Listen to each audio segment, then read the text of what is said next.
সেবানন্দ মাঝি বাড়িতে। কি বাড়ির মালিকের নাম? সেবানন্দ মাঝি। আজকে আমি এসেছি হ্যাঁ, চন্দ্রকোনা থানার কুলদহ গ্রামে। এই গ্রামে মাটির যে বাড়ি ভেঙে যে নতুন বাড়ি তৈরি হচ্ছে, ভিত খোলা হয়েছিল, সেই ভিতে পড়ে আছে একটা ভয়ঙ্কর গোগ্র সাপ। আমরা উদ্ধার করতে এসেছি। বাড়ির মালিকের নাম আমরা সেবানন্দ মাঝির বাড়িতে। আমরা কিভাবে উদ্ধার করব?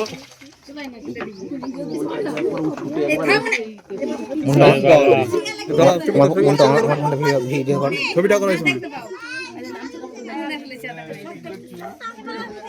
এই ডিবাটা এটা কানা করছিল একটু। এই যে সামনে যাবে কা সরে যাও। এই আমরা আজ কাট কেসে কেন তো? খুঁটিটা হেলান দিবেনি।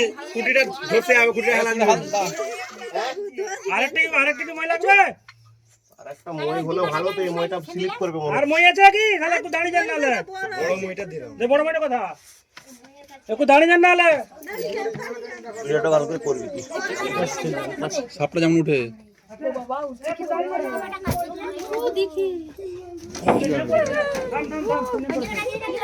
ডিবাটা দিয়ে দাও, ডিবাটা দিয়ে দাও, ডিবাটা দাও।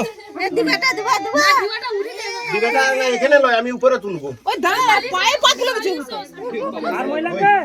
না না ওইটা কিছু ব্যাপার নয়, তারা এক্ষুনি চিপে ধরে ফেলবে।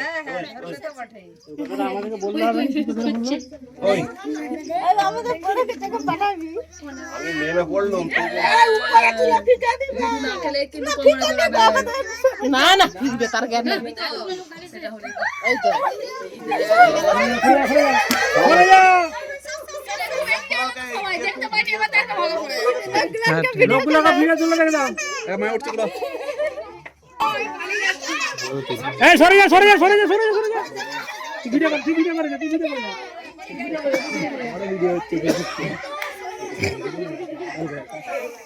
বুঝতে পারলে? না না কাছে আছে। সাবি সাবটা কোন চলে এলে পড়ছিল।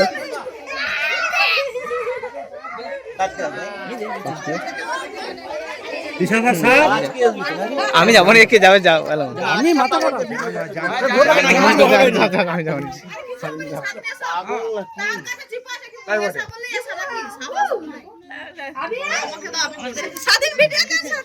ভিডিওই তো হচ্ছে। তারপরে গন্ধ খেয়েছিলাম মনে হচ্ছে। পায়ের কাছে চলে যাচ্ছে।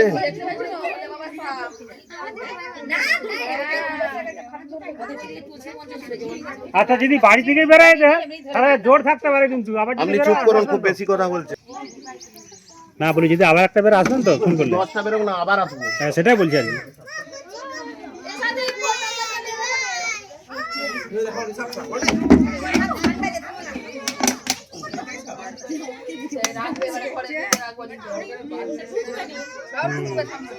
বুঝতে পারছি আর কি। হলো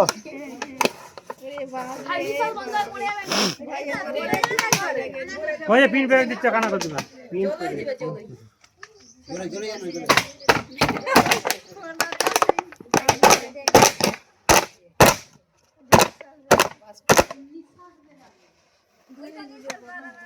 আপনারা শুনে রাখুন কিছু সাপ সম্বন্ধে সচেতনতা বার্তা। এটা কি সাপ? এটা কি সাপ বলুন? কেন গোগ্র বলবো? কেন গোগ্র বলবো? দুধা গোগ্র বলে কোনো সাপ পৃথিবীতে নেই। ওদিকে যাও না ভাই, নাহলে লোকগুলো পাবে না। এটা হচ্ছে গোগ্র সাপ। কেন গোগ্র বলা হয় জানেন কি? এর ফোনার উল্টো দিকে একটা ইউ আছে, ইউ। গরুর খুর গোখুরে, সেই থেকে নাম এসেছে গোখরু। বলুন তো সাপে কাটলে প্রথম করণীয় কি? ওটা তো আমার ঠিকানা বলি মুখস্থ হয়ে গেছে। এখন আর ওঝার ঘরকে কেউ যায়নি। চুপ কর, তো যেতেই হবে, তার আগে অনেক কারণ আছে। সাপে কাটলে প্রথম করণীয় ওই ক্ষতস্থানে গিয়ে বাঁধন না দিয়ে, ওই ক্ষতস্থান নাড়াচাড়া না করে, ওই ক্ষতস্থান ব্লেড দিয়ে চিরে রক্ত না বার করে যেতে হবে ওঝা বা গুনিনের খপ্পরে না পড়ে ক্ষীরপাই হসপিটাল। বুঝতে পারলাম? ওই শুধু 100 মিনিটটা মুখস্থ করলাম না, এগুলো মুখস্থ করতে হবে। আর একবার বলে দিচ্ছি, সাপে কাটলে কোন রকম ক্ষতস্থানে গিয়ে বাঁধন না দিয়ে, কোন রকম নাড়াচাড়া না করে ব্লেড দিয়ে চিরে রক্ত না বার করে ওঝা বা গুনিনের খপ্পরে না পড়ে যেতে হবে ক্ষীরপাই। সাপে কাটলে বাঁধন দেওয়া চলবে না, বাঁধন দিলে ক্ষতি হয়ে যাবে। যদি চন্দ্রগোড়া সাপ কাটে তাহলে তার হিমোটক্সিস বিষ চামড়া গলিয়ে দিবে, মাংস পচিয়ে দিবে, অঙ্গহানি হবে।